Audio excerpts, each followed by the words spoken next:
Hello दोस्तों, मेरा नाम है दीपेंद्र सिंह शक्तावत और आज के इस वीडियो के अंदर हम बात करने वाले हैं डॉक्यूमेंट वेरिफिकेशन के बारे में कि क्या प्रोसीजर होते हैं, क्या क्या डॉक्यूमेंट्स आपको रिक्वायर्ड होते हैं। ऑनलाइन डाटा वेरिफिकेशन शीट आपको प्रोवाइड की जाती है कमीशन की तरफ से जब आपका सब कुछ ख़त्म हो जाता है। ऑनलाइन स्क्रूटनी शीट क्या होती है, वो मेरे 2017 का जो एग्ज़ाम हुआ था CGL का, उसकी शीट्स है मेरे पास में अभी तक, तो मैं चाहता हूं कि मैं वो आपके साथ में शेयर करूं। डॉक्यूमेंट्स को किस तरीके से अरेंज कर आपको अपने डॉक्यूमेंट वेरिफिकेशन के दिन जाना चाहिए ताकि आपको कम से कम प्रॉब्लम हो वहाँ पर। और आपके जितने भी सर्टिफिकेट्स होते हैं उनके फॉर्मेट्स क्या हैं, उनको आपको कैसे आप अवेलेबल कर सकते हो। और इसके बाद में हम एक इम्पॉर्टेंट अनाउंसमेंट है जो वीडियो के एंडिंग में मैं आपके साथ में डिस्कस करूँगा। बेसिकली दोस्तों, आपका SSC CGL 2018, CHSL 2018, CPO 2018, इनका डॉक्यूमेंट वेरिफिकेशन और आपकी प्रोसेस और मतलब ख़त्म होने क्यों ही आई है, बिल्कुल लास्ट स्टेज के ऊपर है। तो आपको इन सारी चीज़ों का अगर नॉलेज है तो बहुत अच्छी बात है, अगर नहीं है तो आप इस वीडियो के थ्रू सारा नॉलेज ले सकते हैं। तो आइए स्टार्ट करते हैं हम हमारे वीडियो को। सबसे पहले देख लेते हैं हमारे पास में जो नोटिफिकेशन में गिवन होते हैं डॉक्यूमेंट्स, वो कौन कौन से डॉक्यूमेंट्स हैं हमें जो सबसे असेंशियल क्वालिफिकेशंस के अंदर आते हैं। तो सबसे पहली चीज़ जो है वो आपका 10th की आपकी जो मैट्रिकुलेशन है उसका आपके पास सर्टिफिकेट होना ज़रूरी है और उसकी आपके पास मार्कशीट होनी ज़रूरी है। अगर आप लोगों का किसी बाय मिस्टेक आपका खो गया है, गुम हो गया है, तो आप अपने रीजनल ऑफिस पर जाके आप एप्लीकेशन देकर उसको वहाँ से प्राप्त कर सकते हैं। ठीक है, वही आपके बाद में उसके बाद में सेकेंडरी जो आपका +2 हुआ है उसकी आपका सर्टिफिकेट और उसका आपका मार्कशीट की कॉपी आपके पास ओरिजिनल होनी ज़रूरी है। ठीक है, आपका बेसिकली जो DOB वेरीफाई होगा वो आपका 10th की मार्कशीट के अंदर जो DOB है वही आपका वैलिड होगा, वही मान्य होगा। इसके अलावा जो भी आपने अपनी एजुकेशन के अंदर ग्रेजुएशन करी है, डिग्री करी है, उसकी आपके पास में डेट बिल्कुल वेरीफाई होनी चाहिए कि ये एग्ज़ाम स्टैंडर्ड को आपको मैच कर रही है। कि ऐसा नहीं है कि जो इन्होंने क्रूशल डेट दे रखी है उसके बाद में आपकी एजुकेशन कंप्लीट हो रही है, तो इस चीज़ को ज़रा सा देख लेना वरना आप लोगों के लिए प्रॉब्लम हो सकती है। तो उनकी क्रूशल डेट से पहले आपकी ग्रेजुएशन कंप्लीट हो रही है तो आपको कोई इशू वाली बात नहीं है। फिर ये तो हो गई आपकी एसेंशियल क्वालिफिकेशन की बात। इसके बाद में अगर जितने भी रिजर्वेशंस होते हैं, चाहे वो आपके PWD के हो गए हो, एक्स सर्विसमैन के हो गए या किसी कास्ट का अगर हो चुका है, तो उसको लेकर भी कुछ पर्टिकुलर फॉर्मेट्स हैं, तो उनको भी आपको अटैच करना है उसके साथ में। ये सारी जानकारी हम अभी शुरुआत कर लेते हैं। सबसे पहले देख लिया हमने 10th का मार्कशीट, 12th का मार्कशीट, और इसके बाद में आपको जो आपके कास्ट सर्टिफिकेट है, कैटेगरी सर्टिफिकेट है, वो आपको लगाने हैं। और अभी रिसेंटली कुछ टाइम पहले ही SSC का एक नोटिस भी आया था जिसके अंदर ये बताया है कि जो OBC, वैसे SC ST को तो कोई इशू नहीं है, उनके कास्ट सर्टिफिकेट को लेकर वो वैलिड होता है, लेकिन जो OBC होते हैं उनको अभी काफ़ी प्रॉब्लम हुई थी। बीच में एक नोटिस आया था जिसमें बताया था कि जो 3 ईयर की जो वैलिडिटी होती है, ठीक है, और 180 डेज का एक जो कट ऑफ डे दिया था, इनको अब बहुत ज़्यादा फोर्स नहीं किया जाएगा कमीशन की तरफ से, और आप अपने सर्टिफिकेट को लगा सकते हो बिना किसी परेशानी के। ठीक है, सो ये चीज़ आप और देख लेना, नोटिस पड़ा हुआ है वेबसाइट पर, मैं इसका लिंक डिस्क्रिप्शन में डाल दूंगा, आप उसको डाउनलोड कर लेना। ओके, उसके बाद में PWD जो कैंडिडेट्स हैं उनका सर्टिफिकेट आपको जो फॉर्मेट है वो एक्चुअल में आपको आपके नोटिफिकेशन के अंदर भी गिवन है, और आप इसको जाकर SSC की पर्टिकुलर SSC NIC से आप उसको डाउनलोड भी कर सकते हो। मैं आपको आगे बताऊंगा कैसे करना है। ओके, एक्स सर्विसमैन के लिए भी कुछ फॉर्मेट्स है वो आपको लगाने हैं। रेलेवेंट सर्टिफिकेट जो आपके एज रिलैक्सेशन को लेकर है वो भी आपको लगाने हैं।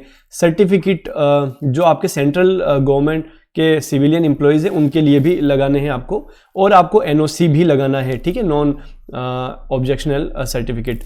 तो ये जो NOC है, अगर आप पहले से ही अगर सेंट्रल गवर्नमेंट के अंदर आप वर्क कर रहे हो तो आपको NOC चाहिए।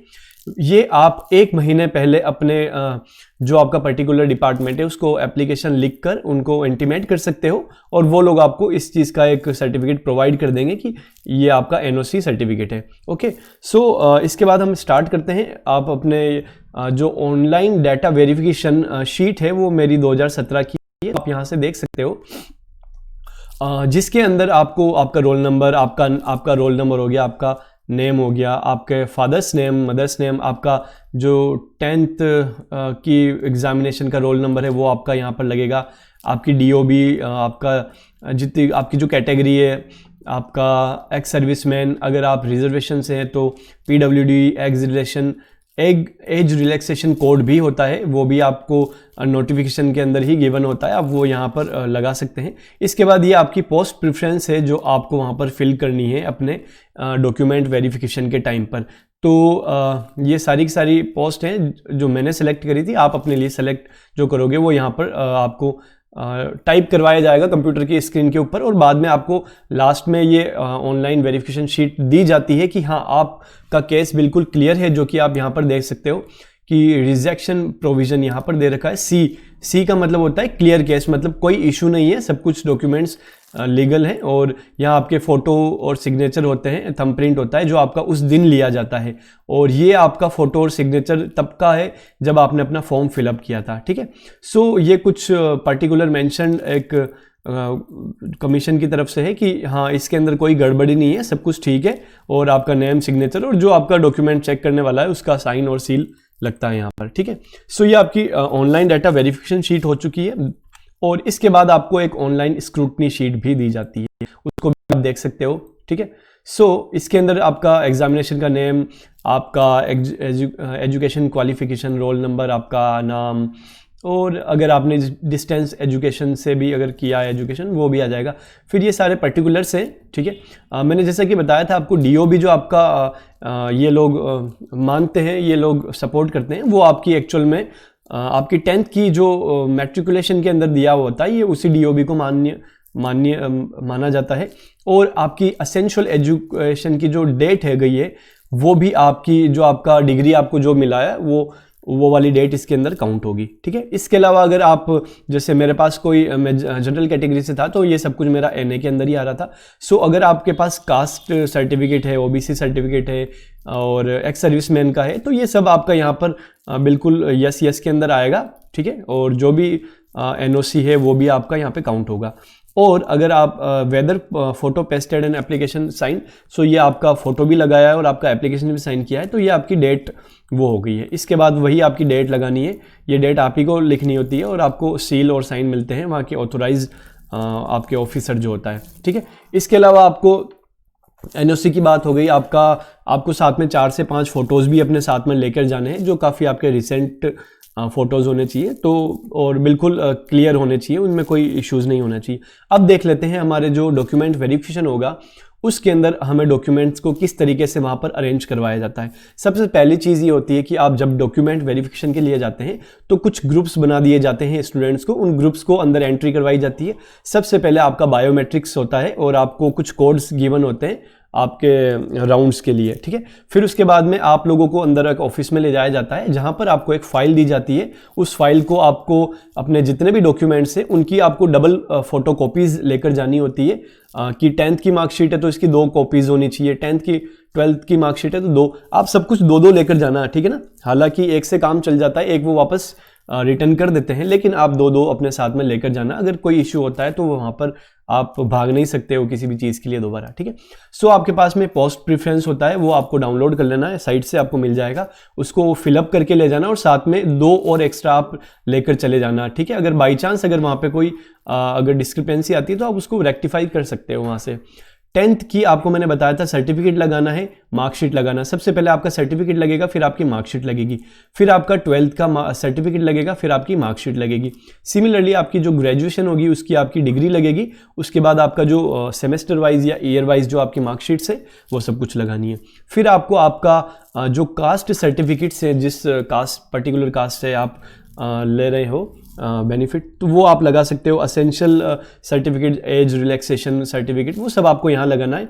आपको गवर्नमेंट इशूड फोटो, आपको गवर्नमेंट इशूड ID कार्ड भी अपने साथ में लेके जाने हैं ओरिजिनल।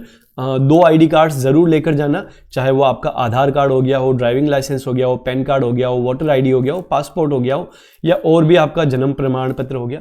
ये सारी चीज़ें वहाँ पर वैलिड होती है, आपको दिखानी पड़ेगी ये बिल्कुल आपकी वहाँ पे कि आप के पास में ओरिजिनल ID कार्ड है। बिल्कुल आप फोटोकॉपीड या कलर्ड फोटोकॉपीड अपना ID कार्ड मत लेकर जाना, आप ओरिजिनल ही अपना साथ में लेकर जाना। सो इस तरीके से आपको अपना डॉक्यूमेंट्स को वहाँ पर एक फ़ाइल के अंदर अरेंज करना होगा। फिर वो फाइल लेकर जब आप हायर अथॉरिटीज़ पर फाइनल में जब पहुंचोगे, सो वो आपकी एक्चुअल जो आपके पास में जितने भी आपकी ये एक्चुअल मार्कशीट्स हैं, एक्चुअल सर्टिफिकेट है, ये भी आपकी फाइल के अंदर इसी ऑर्डर के अंदर आपके पास में अरेंज होनी चाहिए, ताकि उनको देखने के अंदर उनको वेरीफाई करने के अंदर काफ़ी आपको परेशानी ना आए, ना उनका टाइम वेस्ट हो। बेसिकली इसका मतलब ही यही है कि उन लोगों का टाइम ना वेस्ट हो और जल्दी से जल्दी ये प्रोसेस सभी के लिए पूरी हो पाए। ठीक है, तो इस तरीके से आपको अपना डॉक्यूमेंट वेरिफिकेशन कराना है। और आप अपने डॉक्यूमेंट वेरिफिकेशन के लिए जो मैंने आपको बताया था कुछ फॉर्मेट्स हैं, ठीक है, वो आपको ssc.nic.in के ऊपर आप जाना। ठीक है, वहाँ पर आपको मिलेगा एक candidates corner. Okay, candidates corner, वहाँ पर आप जाना, उस पर क्लिक करना और उसके बाद में आपको मिलेगा फॉर्मेट ऑफ सर्टिफिकेट्स। तो आपको वहाँ पर फॉर्मेट्स सारे के सारे अवेलेबल मिलेंगे, लगभग आपको सारे मिलेंगे। SC ST OBC, आप PWD से हैं, आप डिसेबल्ड हैं, एजुकेशन क्वालिफिकेशन, आपको जो मैंने वो कोड्स बताए थे वो सब कुछ आपको यहाँ पर मिल जाएंगे। ठीक है, फॉर्मेट्स ऑफ सर्टिफिकेट के अंदर, तो आप यहाँ से डाउनलोड कर सकते हो अगर आपको नोटिफिकेशन के अंदर नहीं मिलते हैं तो, या और बाकी आपको एनेक्स्चर्स के अंदर सब कुछ ये फॉर्मेट्स लगे हुए होते हैं, तो आप इनको वहाँ से भी यूज़ कर सकते हो। ठीक है, NOC के बारे में बता दिया मैंने, 4 से 5 फोटोज़ ले जाने हैं आपको। ठीक है, और बाकी अगर आपके पास में कोई भी और इशू है, कोई डाउट है, तो आप वो कमेंट सेक्शन में डाल देना, मैं आपके बिल्कुल वो चीज़ शेयर कर दूंगा। अब इसके बाद देख लेते हैं हम आप लोगों के लिए एक इंपॉर्टेंट अनाउंसमेंट है अनअकैडमी की तरफ से। Unacademy top educators top batches start कर रहा है। ठीक है, जो कि 28 और 29 दिसंबर से स्टार्ट हो चुके हैं, यानी कि कल से स्टार्ट हो चुके हैं। आप इनको ज्वाइन कर सकते हो अपनी प्रिपरेशन को बहुत अच्छे लेवल पर ले जाने के लिए और एग्जाम्स को क्रैक करने के लिए। सो ये टॉप एजुकेटर्स के नाम है। और एक है आपके पास में, ये लगभग 2-3 बैचेज हैं, अलग अलग पॉइंट ऑफ व्यू के ऊपर ये वर्क करते हैं। ठीक है, सो सबसे पहला आपका चैलेंजर बैच है, जो कि SSC CGL CHSL 2020 के एग्जाम्स के लिए है। ठीक है, और ये 28-29 तारीख से स्टार्ट हो चुका है। और ये आपके सामने यहाँ के टॉप एजुकेटर्स हैं, जिनकी पिक्चर्स आपके सामने लगी हुई है।